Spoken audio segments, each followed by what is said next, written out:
We'll begin with questions, and we will start with Michael DeCourcy from Sporting News. Tim, I wondered, you guys had a lot of chances you came close on and finally broke through. I wonder if you could describe what you saw and what your involvement was as Anthony broke the deadlock. In the first half, I feel like we had a lot of opportunities to finish and score, but sometimes in football, it doesn't work out the way you want it to, and I feel like we started a bit slow, but second half we got back out there, got the rhythm going, and started to feel more like ourselves. And just right before that action, Weston played me a ball over the top. I let it drop under the defender's legs and took it in, tried to shoot for myself.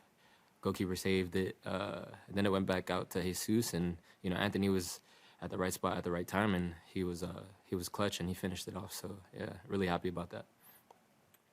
Next will be Doug McIntyre from Fox. Thanks, Michael. Hey, Tim. Thanks for your time. Thank you. This game's done. You won it. Now everything turns to Canada. Mm-hmm. Your thoughts on that matchup for the team, and you personally, how comfortable are you playing on turf? It's probably been a while since you did that. Thank you. Yeah, it's been a while, but I'm ready to adapt. With CONCACAF, you have to adapt to any situation, and I think the group is ready. We have to take the positives from this game, work on it in training, and just get ready for the Canada game. It's going to be a big match. Next will be Charles Boehm from MLSsoccer.com. Congrats on the result. I want to ask you about working with Jesus up top. He's a little bit different profile from Ricardo Pepi. How was the preparation like, and what was your thoughts on kind of the movements and the combination from the spacing? So the whole week we've been training together, and it was great. I feel like whoever's on the pitch, we execute properly, and Jesus was wonderful tonight. And I just feel like as a group we're doing well, and whoever the coach puts on the field, whether it's me, whether it's Brendan, whether it's Jesus, Pepe, I feel like we all work really well together up top, and it's a very nice thing to see. So yeah, we just have to continue working hard and continue having that chemistry. So yeah. We'll go to Ivis Galarsep from SBI Soccer. Congrats on the win. Thank you. One of the themes that's kind of been developing through qualifying is first half struggles, second half turnarounds, and you get really kind of pouring it on in the second half. How much of a concern is it that the first half, the goals are tough to come by? Are you guys gaining confidence in these situations now going into half times?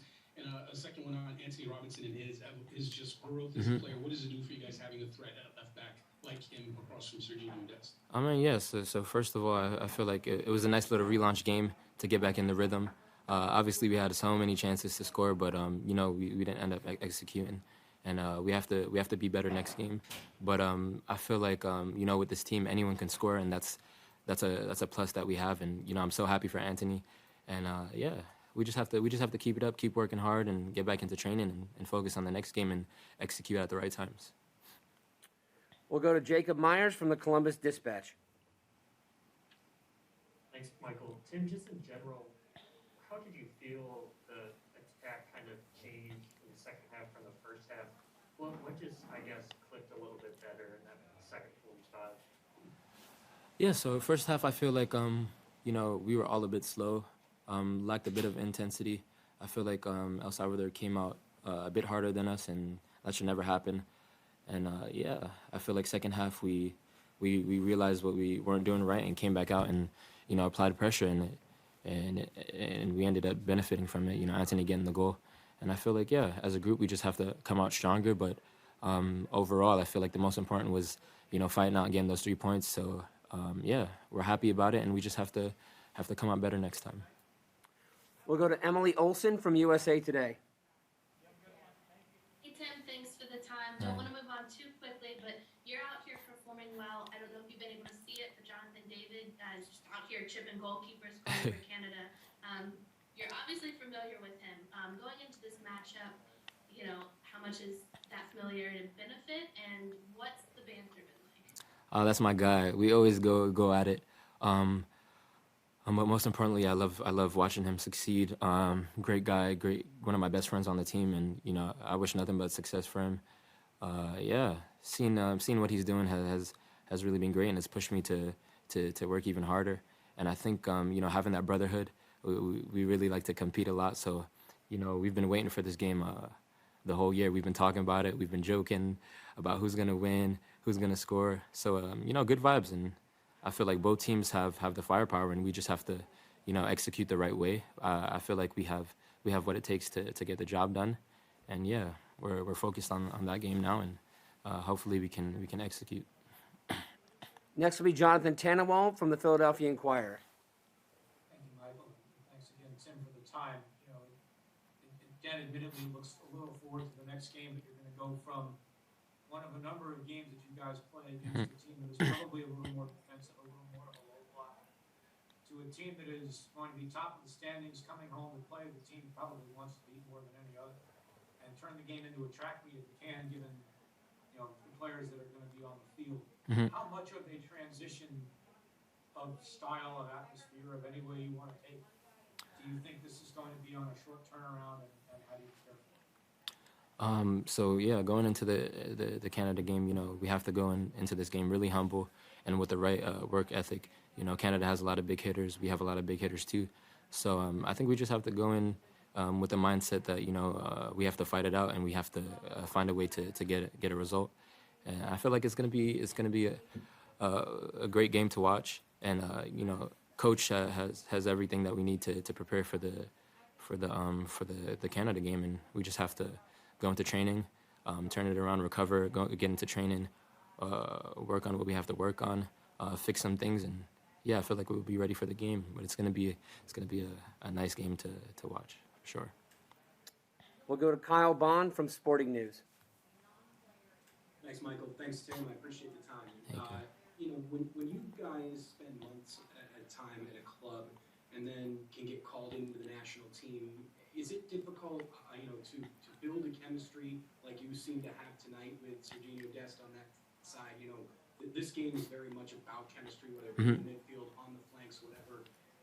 Just talk about that struggle, or maybe it's not a struggle for you guys to come in after a couple of months and really hit the ground running with the national team. Oh man, that's one thing I always say about this group is the chemistry is always on 100.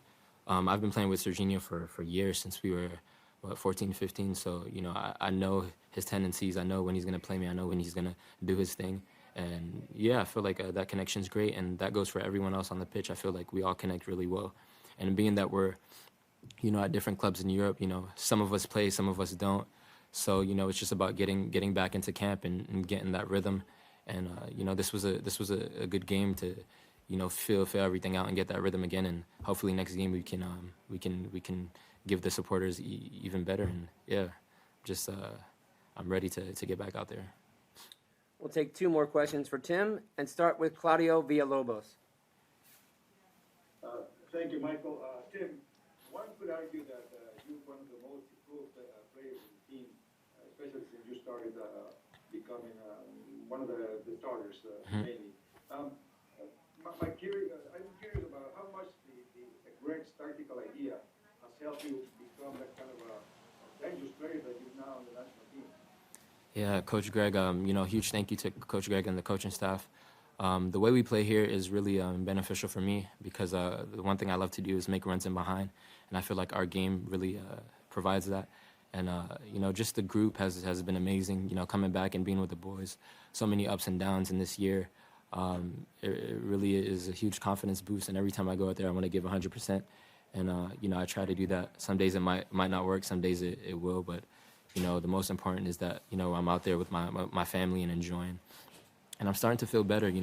I've been improving, and I just hope that God allows me to improve and keep improving.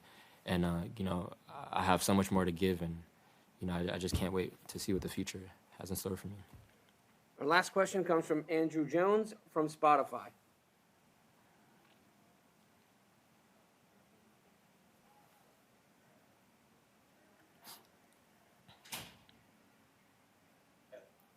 Hey, Prince Amoria, congratulations on that great win, man. Thank you. And I just wanted to ask about A-Rob's celebration after he did the backflip, and then he did the little gap walk right there.